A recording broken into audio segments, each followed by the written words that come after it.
president and co-founder as well. It's been 11 years that we've been doing this and marketing websites, and we've learned a lot of different techniques on how to market our clients, very strategic, very creative ideas, and obviously the landscape has changed so much in the past years because of so many reasons. So what we like to do is get our clients together, teach them at least the basics, because the knowledge that we can give is important. We donate our time to schools and everything, and we want to share with our clients what the base is, because there's so much complexity in all this. And once you understand the landscape, it's easier to make decisions. It's easier to understand what's going on.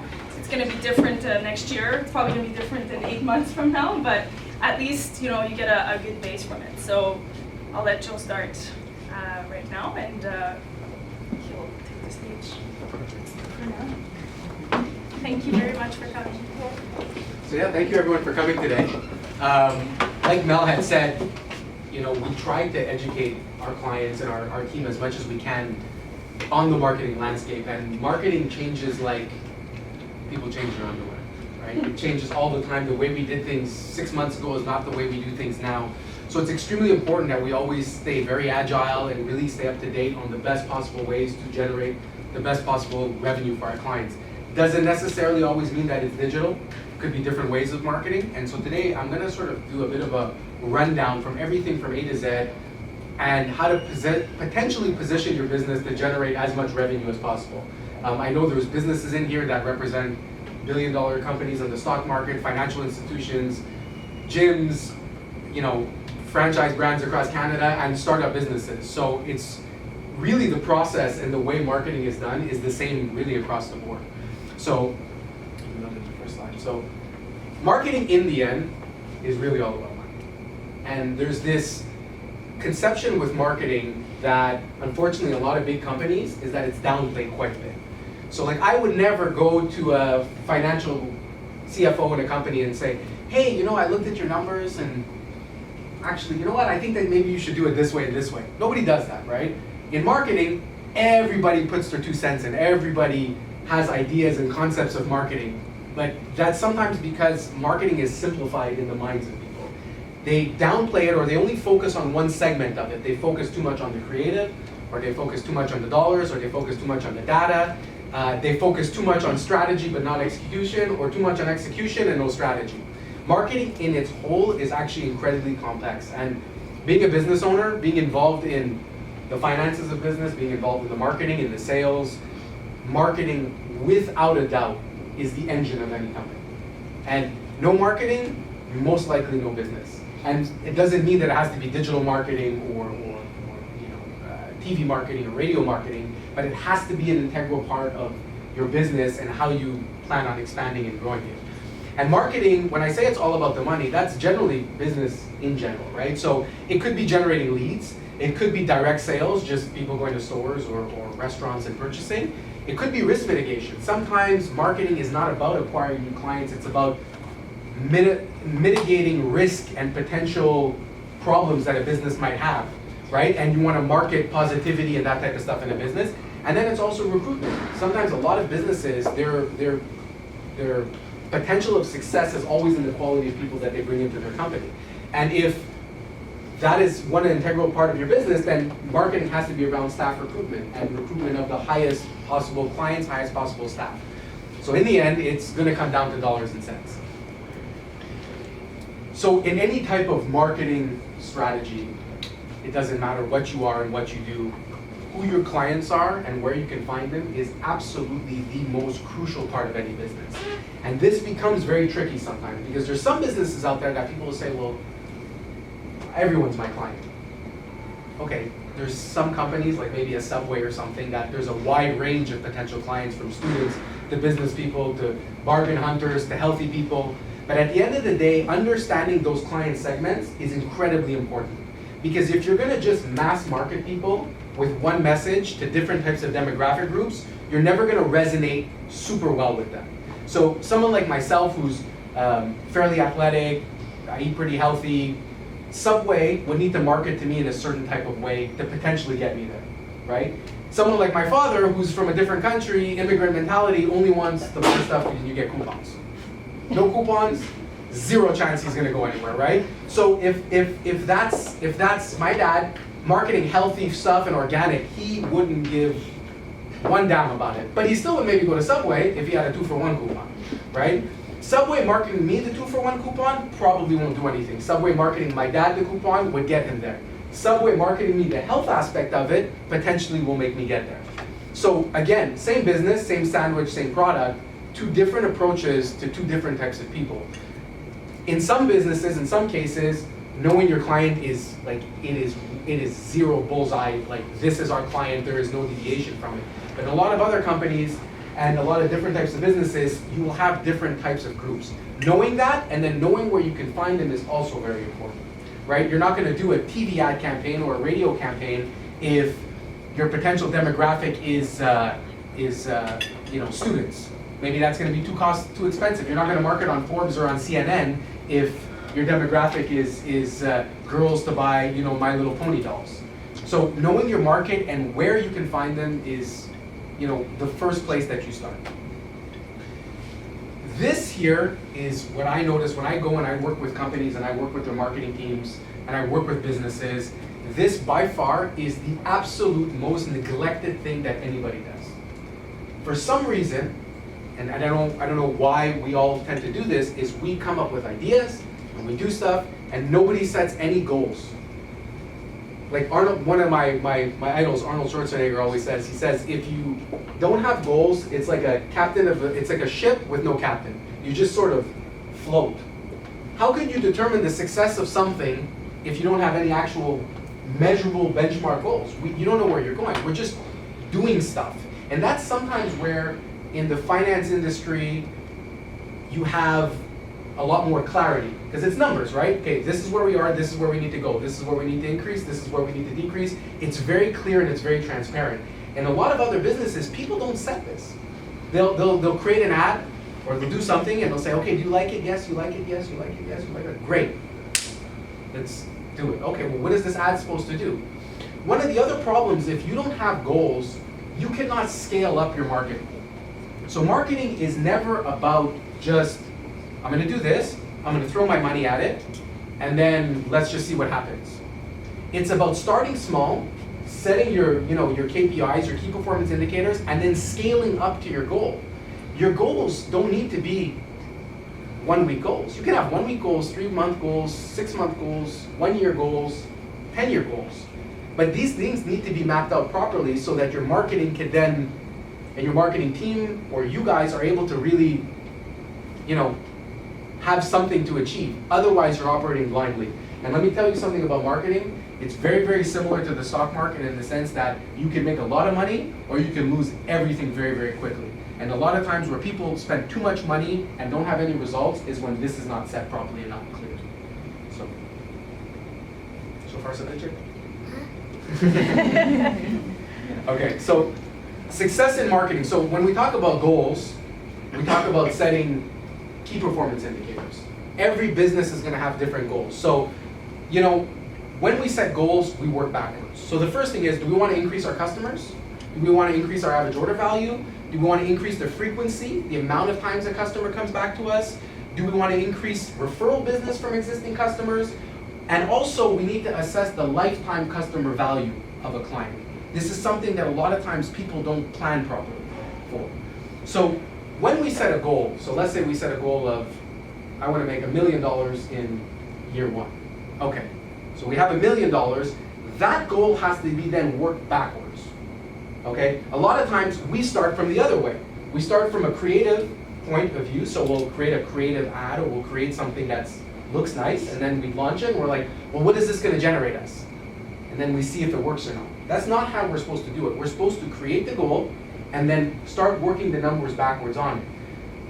The lifetime customer value is something that is so critically important in a business, because if you don't understand this, it's going to be hard to hit your goals sometimes. And I'm going to give you an example. There's a company that does a lot of online marketing, and they have broken down their customer products into different acquisition values, meaning they sell cat products, they sell Montreal Canadian products, they sell Montreal Alouette products. They sell all types of different types of collectibles, and they sell Princess Diana, and in English we call them like tchotchkes, just whatever, it's collectible stuff. And they understand their lifetime value of their clients per product, not even as a whole. They know that if somebody comes online and purchases a cat product, their lifetime value is 5 times the amount of someone who buys a Montreal Canadian product. Which means that they could spend more money in marketing to acquire that cat customer than the initial value of the actual client. And that's something that's very important to think about. Because imagine I'm spending $25 to make a $20 sale. You're like, okay, well if you don't have a goal and you don't understand your lifetime customer value, you're gonna stop those marketing campaigns. But if you know that cat person going into the proper email marketing stream, the proper remarketing stream will come back 5 more times in a year, then that $5 loss or that $10 loss on the initial product is gonna make you, 500% profit or whatever, at the end of the year. So understanding those type of clients is incredibly important. When you're talking about retail, there's different types of retail clients. My dad is worth what to Subway, and I'm worth what to Subway. We both go to Subway. Should Subway spend more money to market me because I don't necessarily go with coupons? But, am I going to be loyal to the brand? Or is it better to market my dad where they're going to make a smaller margin, but every time they send coupons, he's going to come and purchase?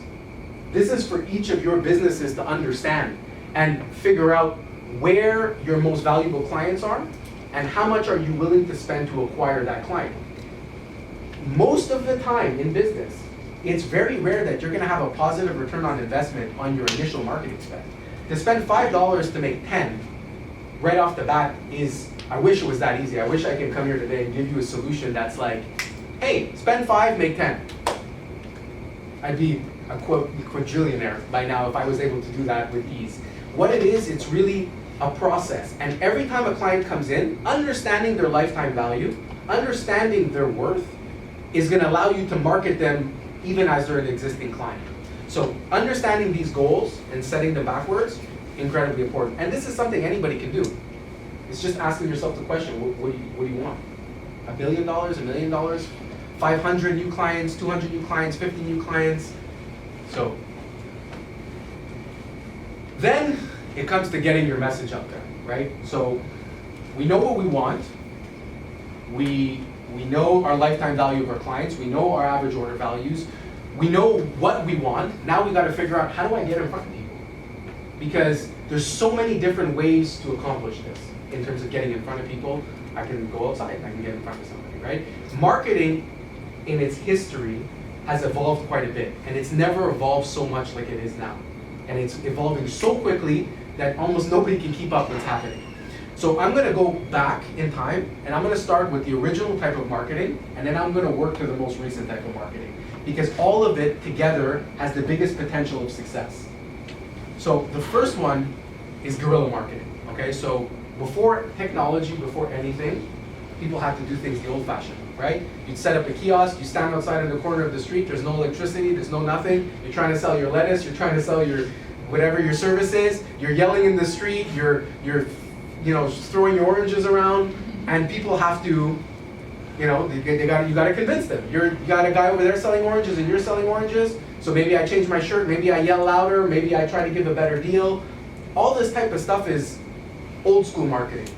But this, right now, is the most underutilized form of marketing that people don't do anymore. And for some reason, what's happening in our society today is people are getting very complacent and very comfortable, and everyone is hiding behind screens. The people and the companies that are using these tactics properly, combined with other types of strategies, are becoming extremely successful. Because nobody wants to do it. Nobody wants to stand in Place d'Armes and be like, hey, you want a flyer, you want a flyer? Like when I used to work at the clubs, like when I was like 18 years old, I used to stand in Square Victoria and give out passes to clubs. I wait for the tourists and I give out passes. There was no online marketing really at that time. I'm not going to pay for TV ads or radio ads or print ads. There's one way to do it. Go outside and give out passes and try to convince people as they walk by why you're going to have the best party around. This is a marketing approach that most people shy away from, but I'll show you afterwards how it can be combined in new strategies, okay? After guerrilla marketing, the printing presses start to come up. So all of a sudden, these companies now, where these small businesses have the opportunity through visual graphics or text to get a wider range of exposure than people just right in front of my face. It was the first time ever that this type of thing was able to happen. So a shift started to happen in marketing when there was still guerrilla marketing for the people that couldn't afford it, and then there was print marketing for the companies that started to expand more aggressively.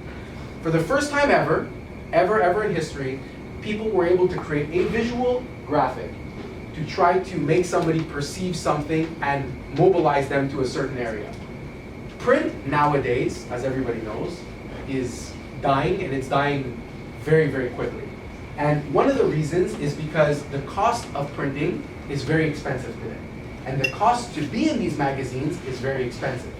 Remember when I was talking about like your demographic, like who's your demographic? One of the challenges with print a lot of the time is that nobody really even necessarily knows the demographics. They don't necessarily know how many people are picking up the magazine and reading it. They don't know how many people are seeing the ads. They have sort of demographics of the people that buy the magazines, but it's not enough data, and it's very expensive. So this was the first of its kind, and it's starting to change. Even La Presse is almost all digital now. So after printing, the radio came out. So now for the first time ever, you had visual graphics, and now you have someone that is vocally talking about a business.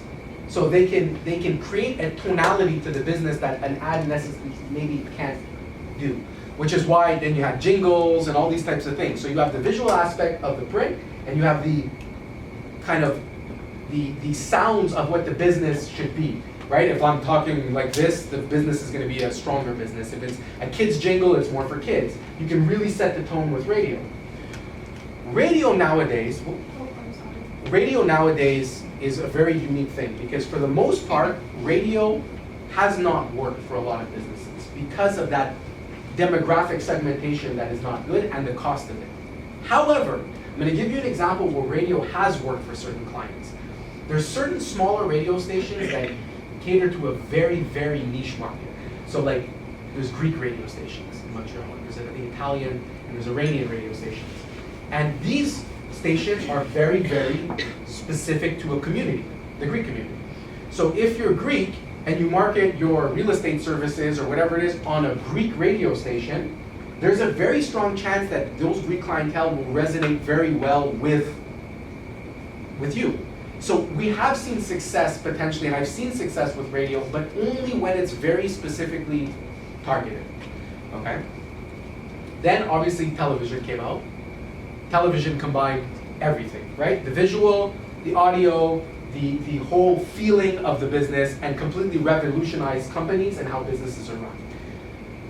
Television, the challenge with it was the cost. At one point, TV was extremely, extremely expensive, and you can only have national types of television coverage, which means that you have to pay NBC. NBC runs it across the country. It doesn't necessarily work like that anymore. There is pockets of opportunity in TV right now, believe it or not. As much as you think that at all of them, this is probably the one, you can run ads on television for as low as $30 for a commercial right now on certain stations. TV, just like internet, can be segmented in very localized regions. So there is pockets of opportunity in television. Television right now is showing a lot of success combined with digital marketing. So people will do very strong mobile marketing campaigns, timing it with TV campaigns. Because what happens when people watch TV nowadays? They're on their phone in commercial. They're on their phone, especially when there's a commercial. So you see a commercial, you're like, oh, then you search it on your phone. Once you search it on your phone, I'll explain what happens in online marketing, but now you go into this online marketing infrastructure. So imagine, with TV, even for as low as $30, sometimes you can actually get some actual exposure. And then, this came out. This complete beast of a marketing platform, which is the internet in itself, came out, and since then everybody's trying to adapt and everybody's trying to figure out how the hell do we make our business work with marketing. The first thing that happened on the internet is that, you can go to the next slide, is that Google, Yahoo, I don't know if you guys remember Netscape, the ones that are a bit older, they came out with the greatest marketing platform in the history of the world. And that is that instead of targeting people and trying to convince them, let them already be convinced that they need us, and then they'll find us only if they need us. So imagine, if you were an accounting firm or a financial firm or whatever it was, before, I needed to get in everybody's face and convince them. Now, I just wait for the people that are convinced to search me and then find me online. It was the greatest form of marketing ever. It was literally the people that adopted this very early became extremely wealthy, extremely fast. Now, what ends up happening is that search in itself is split up into two different components, okay? There's organic, and then there's paid. Organic is free, right? You show up, someone Googles something, you show up for free. Paid is obviously you paid for those keywords. Now, naturally, everybody originally comes to us and says, I want to come up for free, I want to come up for free. So, here's the thing with organic. In the past, how organic online marketing worked was that you put certain keywords on your site, try to get some incoming links. It was pretty straightforward. The competition was not what it is today. And the beauty of organic marketing is that in the past, not today, is that you would get ranked. Let's say I wanted to get ranked, and I'll use this example, under surfboards. I want to be a surfboard company. So if I get ranked #1 under surfboard company in Google, I got ranked globally in the #1 position. So people started to go organic, organic, organic. I want to come up free. And then eventually people lost all their businesses overnight. What happened is that Google's organic search engine ranked people #1. When you get ranked globally in a #1 spot for something like surfboards, clothes, restaurants, financial institutions, the amount of leads you get on a day, or sales you get on a day, is astronomical. So what do? You scale up your business, right? You're not really spending any marketing spend. You're getting all these leads, so you scale up. Two things then end up happening. Google changed their algorithm, and they always change their algorithm. They changed it to be more localized. So what ends up happening is that instead of now coming up #1 globally, they only came up, the surfboard company only came up #1 in California, which is where they were located. Everywhere else in the world, they didn't show up on the first 5 pages. Within 1 week, their business was bankrupt. They went from something from like 3,000 orders a day to like 6. Just like that. So what ends up happening is that as much as organic is a strong way to go, paid is the way that you have a bit more control over it. One of the challenges with organic also is that keyword search sequences work based on keyword combinations. So I can say Montreal web design company.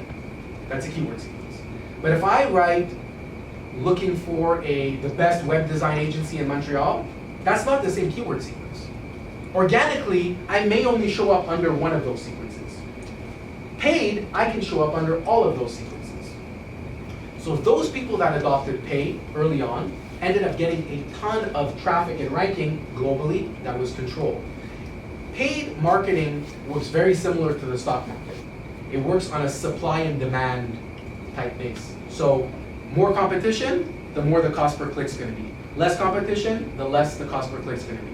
If your website is of good quality, that takes into account, the overall cost that you're going to pay for the ad spend.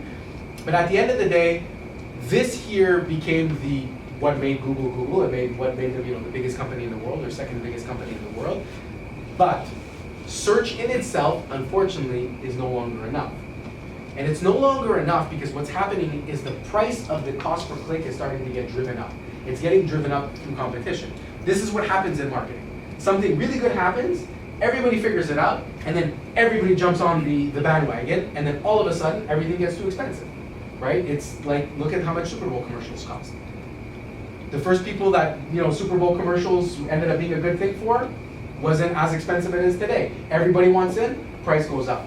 This is what's happening, which means that creating an ecosystem of marketing is where you're gonna have success in your business. If you just do one channel, it's where you're gonna start to struggle a bit. So if you look at the next one. This is just an example of organic and paid. I mean, you guys know what it is. It's paid generally comes up here, and then organic is down here. Your scalability with paid traffic is a lot better than organic. So organic, let's say you even do get a #1 or #2 position, to say, okay, Joe, now it's time to expand, your potential of scalability is not necessarily there. So it's very important that a combination of the two is done for your business. If people are looking for gyms, if people are looking for financial institutions, if people are looking for restaurants, if people are looking for whatever type of business, you want to come up here. Now, where paid search is extremely valuable is not necessarily in just volume. It's valuable if you're able to find keyword sequences that are very specialized for your business, not necessarily volume based. So let's say somebody is, I'm going to just take this from the sky, but is a specializes in Syrian pastries, okay? And they want someone in Montreal to create Syrian pastries. I can assure you the competition is not going to be that high because it's very specific, which means that you coming up under that keyword is not going to be that expensive, and that potential client is going to be very high value. So finding sometimes those keyword sequences, those opportunities, is where you're going to have success.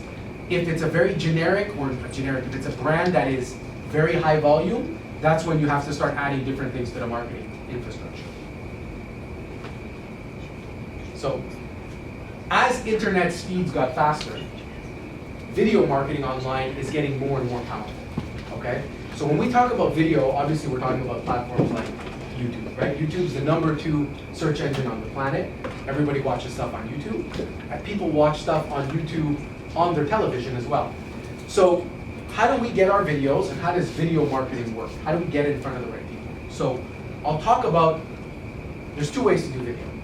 Video marketing can be worked through demographic targeting or likes and dislikes, or more like likes. So let's say, for example, I want to do a motivational conference in Montreal. Well, the chances of me just targeting people in a certain age group is not the way to go. But if I target people in Montreal that have watched Tony Robbins' videos and Eric Thomas's videos and Gary Vaynerchuk's videos, there's a chance that those people that are watching those videos may be interested in what I'm able to offer, right? So we can target people based on other things that they're watching. So someone who's watching videos on opening, Pokemon card packs is probably not the person that I'm going to want to target. The other way to do it is through creating brand loyalty and brand messaging. So online marketing and website marketing, the key to any type of marketing that's done, ideally, whether it's guerrilla, internet, radio, video, television, print, is we want to drive these potential people to your website. So like, well, why do I want, maybe I want to just drive them to the store, maybe. But ideally, if we can get them onto your website, what ends up happening is we set, or you guys can set as well, what's called remarketing pixels on the back end of your website. The minute that user goes on your website, their IP address is stored in the back end of the social media platforms or the search platforms. So what happens is as they start surfing the internet, and I'm sure a lot of you experience this where you try to buy something online and you're like, shit, these ads are everywhere now. All of a sudden they're following you throughout the internet. Well, we do the same thing. So as that IP address is stored, you now have the ability to rebrand and remarket all of these people. So, this person that goes for Syrian pastries, he clicks the video, he clicks the ad, ends up on the website. Okay, I don't really want to call right this second. I need it for in a month. Is he going to remember you in a month? Probably not. But with this remarketing infrastructure, now your banner ads start following them throughout the internet, or your video ads start hitting them on YouTube. So now all of a sudden, your video ad can show, okay, this is how we make it, this is a family business, and your banner ads essentially are able to give them a different type of story. Now, how banner ads and video ads work is they work on what's called a CPM basis, cost per 1,000 impressions. So how many eyeballs see the ads? It is the most cost-effective marketing to your desired demographic that has ever existed. So cost per CPM, cost per 1,000, will range anywhere we've seen as low as $2 to $15 per 1,000 eyeballs. So imagine spending $10 and 1,000 people that have showed some level of interest in your business are now able to get rebranded. In the past, there's a reason why Coca-Cola doesn't put one commercial. How many times do you see their Christmas commercials throughout Christmas? It's nonstop. Every show, every time, it's a constant rebranding. We need your clients to potentially see your ads at least 7, 8, 9 times. And as your business evolves, as the fitness industry changes, different things happen, your messaging has to change. And the beauty of these remarketing tags is that you're also able to target those people based on demographic. And being there, you're able to brand them, change your messaging at a fraction of a cost of something. So banner ad marketing combined with video marketing is going to give people and give your potential clients the story that they need if they don't necessarily convert right away. In addition, if you're more of a retail business and a lot of your business is based on people coming back to your business, coming back, showing up again, maybe understanding that you have new products or new types of foods or new types of drinks, there's no better way to get this message across than this. In a fraction of a second, for $30, you can have 10,000 people aware of this new product, this new service, this new drink. And then I'll show you how this is something that you can scale up for your business afterwards, okay? Emails. So there's a reason why remarketing campaigns are crucial right now. In the past, email marketing, as much as it was annoying and it was a bit spammy, it worked.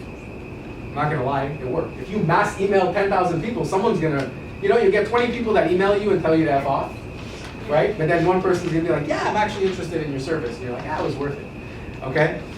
The problem is that Canada came out with an anti-can spam law now, okay? And that's gonna be rolled out. It's already rolled out in Europe and it's gonna roll out probably in the rest of the US, which is you cannot just send unsolicited emails to people.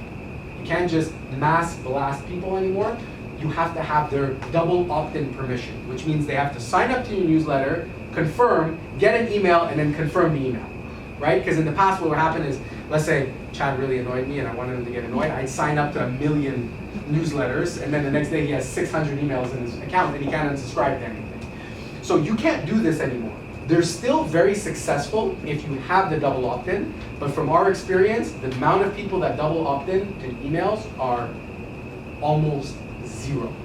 Almost nobody does it anymore. So that's why remarketing is extremely important.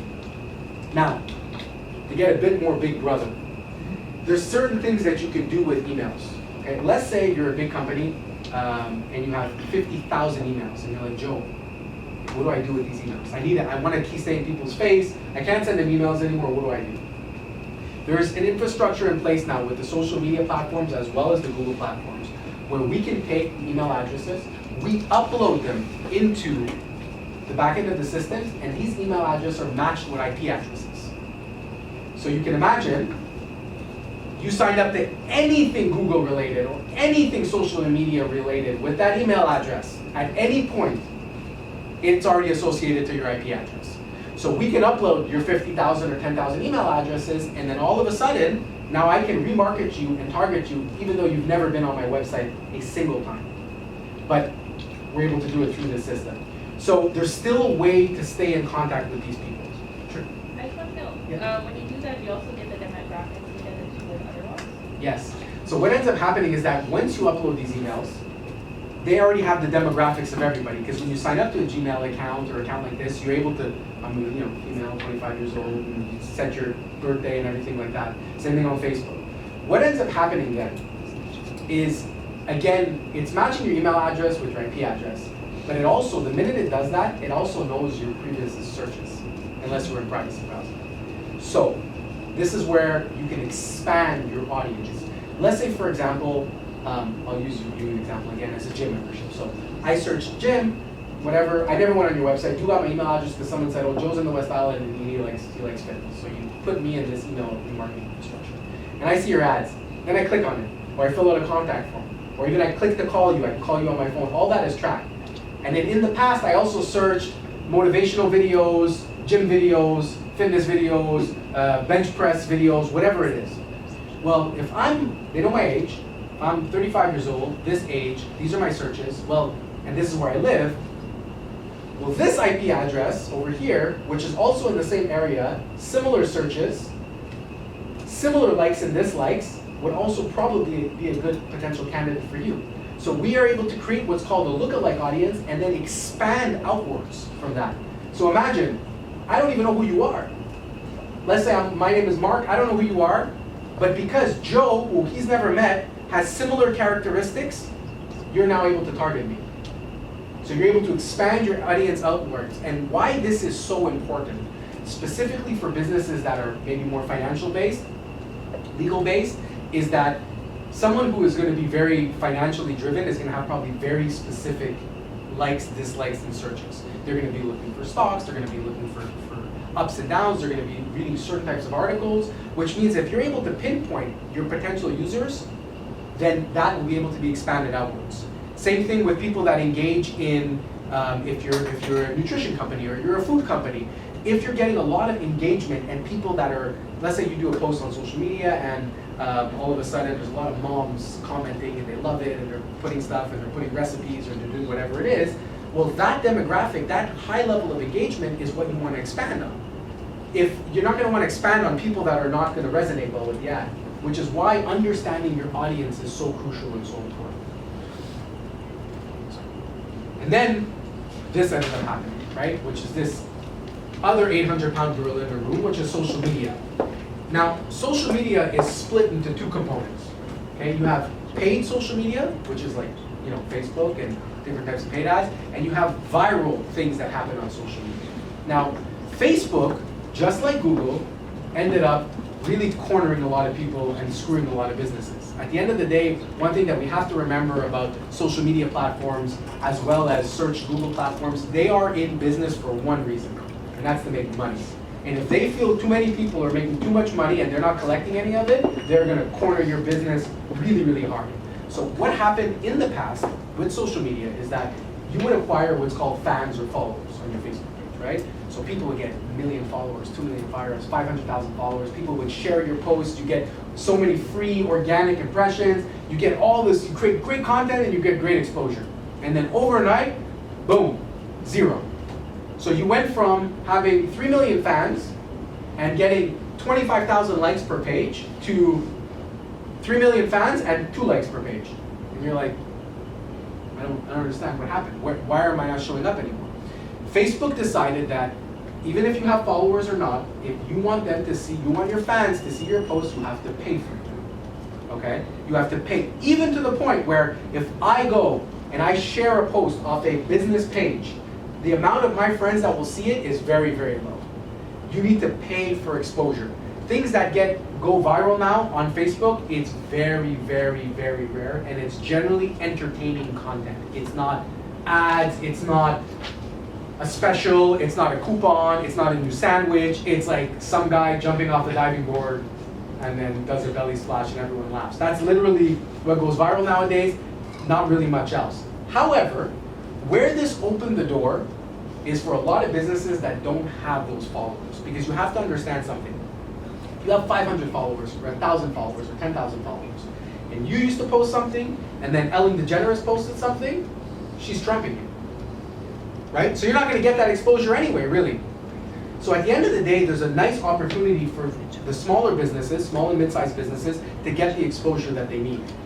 The beauty about social media as well is that social media tells a bit different story than what your banner ads can tell, right? It could be internal company stuff, it could be pictures of people, it could tell a bit more of a story of who you are as a business. Through the remarketing list, through people going on your website, remember, someone goes on your website, their IP address is stored.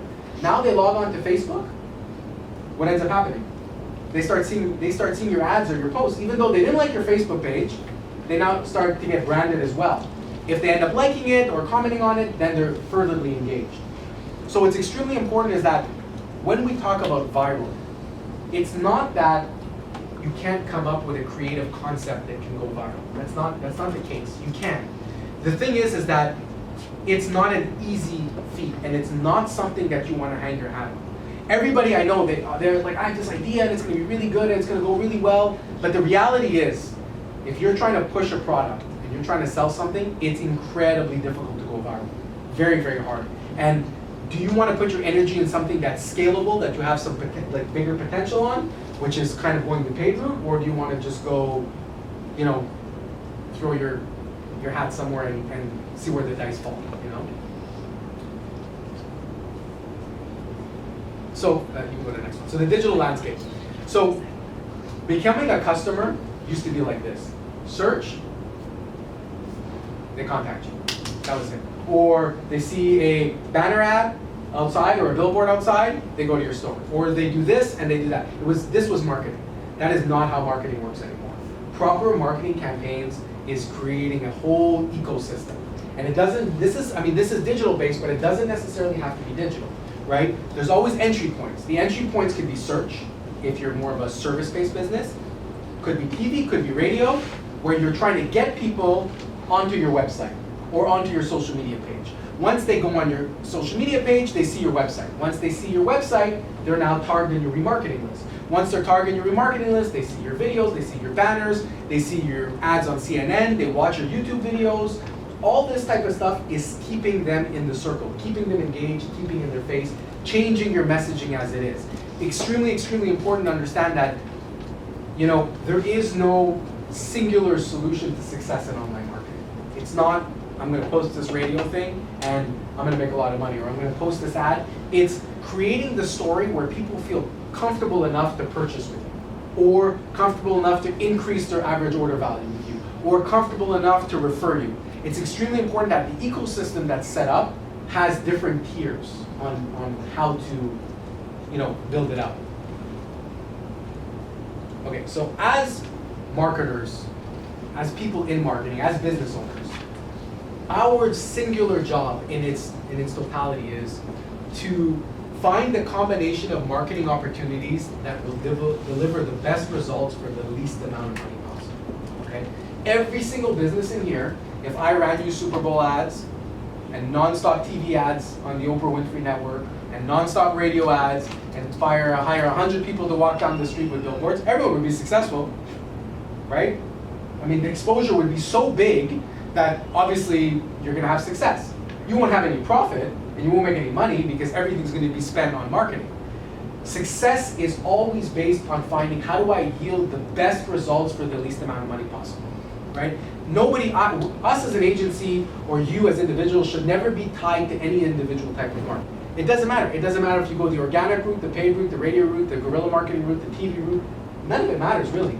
I need to acquire clients. I need to increase average order value. I need to make the most amount of money with the least amount of money possible. That's our trick. So finding the combination on what works as well as how they all work together is the most crucial part of any type of online marketing infrastructure. So marketing, when I talk to most people in schools or at universities, or when I give marketing conferences, when people think marketing, they always think, oh, like a creative ad, right? That's what comes to people's mind. Like, I'm going to create an ad. I'm going to create something that's creative.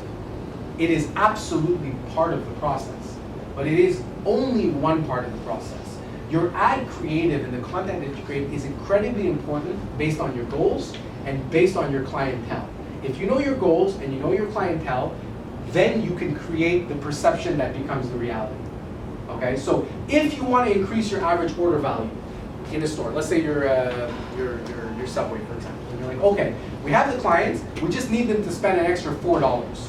Okay, so how do we get them to spend an extra $4 per person? Well, in order to do that, we're going to really promote the cookies or the organic chips, because people are coming here because they're healthy, so the healthy people will spend $4 more because they'll buy these exclusive chips that are sold here. Okay, so now I need to create that message, that graphically designed or video message that is going to create the reality of it. There is no reality in marketing. It's only what people perceive. You can be extremely small and appear really big, or you can be really big and appear really small. It really makes no difference. It's what people are going to think and how you make them perceive it. Marketing is incredibly interesting because through messaging, through doing things, without ever seeing somebody, you can mobilize them to do something. Think about like the power of that, right? I'm going to do things, never see somebody, and they're going to go and do exactly what I wanted them to do through the different forms of calculations that have been done. So the message to the right demographic is just as important as everything else that I went through. If you just do a generic, boom, and we're just going to put it here with no goals and no real understanding of your clientele, then that's going to be where a lot of the challenges end up happening. So yes, creative is important, but perception, creating that perception to your demographic is extremely valuable. So then we talk about marketing funnels. So if somebody would come to us or would go to you and they would say, okay, Joe, here's my business. Okay, you went through a million things, what's gonna work? You know what my answer is? I probably have no idea. I really don't know. I have experience in what potentially can be done, but really, there's one thing I believe in marketing that doesn't lie. I can show you an ad, and I can be like, you like the ad? And I was gonna be like, I love the ad. And say, you like the ad? Yeah, I like the ad. Maybe the ad is horrendous, but people are gonna say they like it. Numbers don't lie. They don't lie. So when we create marketing funnels, it's sort of like, maybe it's gonna get, this is my dad's technique when we go to buffets, okay? He loves buffets, is he never fills his plate with anything. First he goes, it's like a strategy. I mean, it's an immigrant thing, I don't know. But it's like, you take a bit of this, and a bit of this, a bit of this, a bit of this, and then he sees what he likes, and then he goes and he loads his plate up. That's marketing funnels. It's, you don't just blow all your money into, oh, wait, this guy's gonna do a billboard, or this guy's gonna do a TV ad. Oh, all my marketing money's gone. Oops, didn't work. Shit. Close the business, you know? That's not how it works. How it works is, okay, you're testing this guerrilla marketing combined with this, and this messaging. Then we're testing this search marketing combined with this messaging. We're doing this with this, and this messaging. Then we set our smaller goals, and we funnel it in. Which ads are more successful? If Subway targets my dad and me with different messaging, with different types of infrastructures, they need now to determine who is more valuable, me or him, who is more cost effective to acquire, me or him. And they'll determine that, and then they will funnel one of us out, okay? You see it all the time sometimes with print media that you end up getting in your house. You'll notice it, so let's say, for example, depending on the area you live in, if you live in an area that's a bit more affluent, you're gonna get a lot of flyers for like Mercedes and this, that. If you live in an area that's a bit more trendy, you're gonna get more flyers for like the Nissan Leaf and like more eco-friendly cars. They've narrowed down why is Mercedes not just blanketing all of Montreal? Because they know my demographic is gonna be in this area. This is the people that want those types of cars. So it's the same thing like this. You create the strategies, you create the messaging, and then you funnel it down to the ones that are the most successful. That's exactly how we break it down, and then we find out what is there, and then how do we build out on it. And then testing your market with your message. We can assume a lot of things. And I've made a lot of wrong assumptions and right assumptions. But the only thing that will determine success is the numbers. So what we do a lot of times is you test your message with key performance indicators. So let's say you have an ad for your gym, and one is for women that want to, moms that want to lose weight, and the other one is for guys that are super muscular. So we A/B test those ads. You run them both at the same time. You see what to different groups, and you see which ads are performing better. Well, if this ad's performing better, then why should we spend any money on this one? There's no point. Let's put our money where there's most value. It's the same thing with how we're doing the marketing. Are you doing search? Are you doing paid? Are you trying to go viral? Are you trying to do video? Are you trying to do banners? Are you trying to do radio? Are you trying to do guerrilla? Which one is going to be the most successful? When you set KPIs, let's say you want to hit $1 million a year in sales, and your marketing budget is, I'm just taking numbers from the sky now, $100,000. Okay? You want a 1 to 10 ratio. You want to 10 times your investment on marketing. We don't spend $100,000, and you don't spend $100,000 in the first month. You know what you do? You take the $100,000 and you take $1,000 of it. And if you want to 10 times your revenue, you put that $1,000 in one of your marketing screens. You put the other $1,000 over here, and you put the other $1,000 over here. Which one is hitting the key performance indicator ratio that you're looking for? Because if you're only hitting 3 times your investment on this campaign, to quadruple the ad spend is going to yield you nothing. It's not going to give you any success. You have to dial in your numbers when everything is smaller. When we talk marketing budget with clients, or we always try to assess what they're looking for. The answer is always this is my marketing budget. But if you can scale up and you have the capacity to grow, who cares? Spend $1,000 to make 10,000, well, might as well spend 10,000 to make 100,000. Might as well spend 100,000 to make $1 million. Spend $1 million to make 10 million. Doesn't really matter. If you can hit the KPIs and your business is able to scale, that's when you start to grow your business. So in anything, whether a lot of you decide to do it yourself, I know there's some internal teams here, you start small, you test it, think about the buffet approach. Is it good? Is it working? Is it becoming profitable? Then you expand and you scale outwards. That's the most important thing. That's where you're going to have success in marketing. Anybody that goes too aggressive, too fast, you're hitting the roulette table again. So then what is market share and when do you expand? So market share is very, very, there's two ways to do it. Market share is two things, okay? There's global market share, which is, well, I might market as 35-year-old women that are within this demographic. Then there's what's called digital market share. Digital market share is extremely, extremely scalable, okay? So what happens is that you run these ads, it'll literally say, we will get the data and says, right now you're running the ads and only 2% of the market is actually seeing your ads. 2% of the people that you're running ads to that set this demographic parameter is seeing your ads. If your KPIs are in line, you can then invest more money and expand outwards. It's as easy as that. As easy as that. It's hard to get to that point, but once you're at that point, it's a matter of reinvesting and then always making sure your KPIs and your key performance indicators are always in line. So once you've gone through all this approach, you've changed the branding, you've done this, you've done your A/B testing, you're super successful, you expanded your market, you've got your benchmarks, you've got your goals, what do? You have to evolve. Because here's the thing with marketing. Marketing always needs to evolve. It always needs to change. There's always new things that come in. There's always new competition that comes in. There's always algorithms that change. There's always messaging that changes. You know, when I talk about Nike and Coke, they're two of the biggest brands on the planet.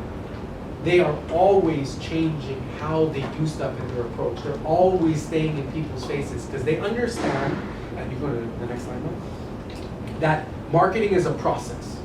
If you are not there, somebody else will take your spot.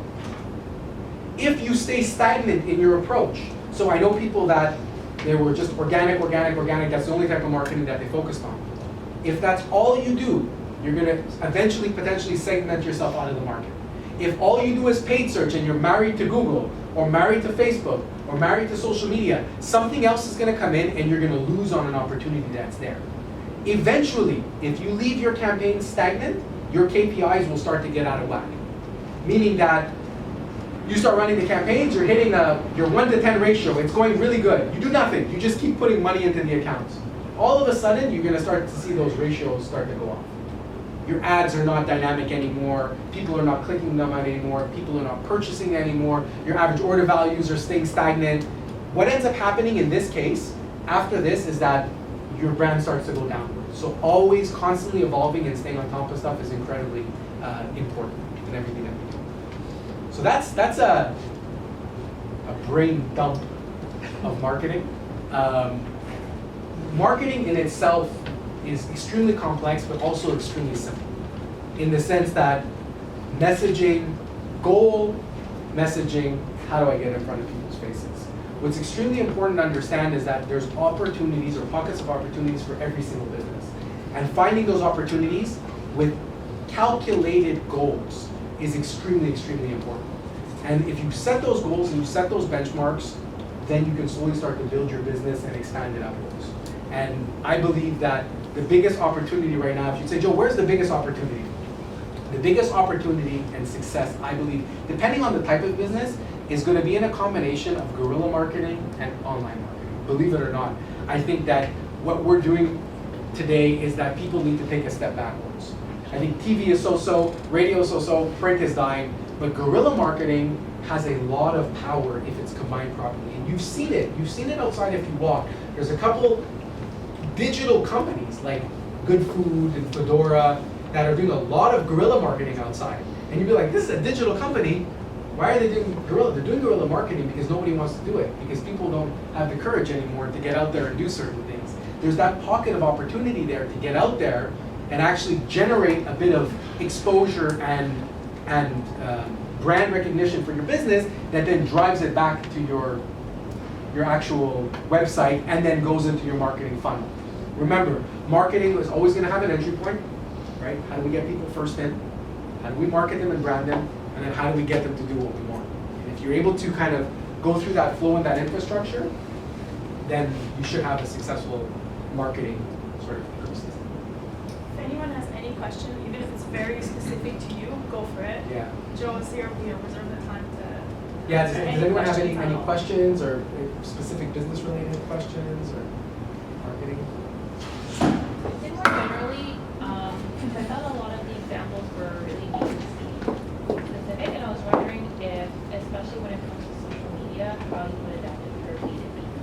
for sure. So it depends, I mean, it depends on the type of B2B business it is and what's the messaging that wants to get across. So in your case, it could be information on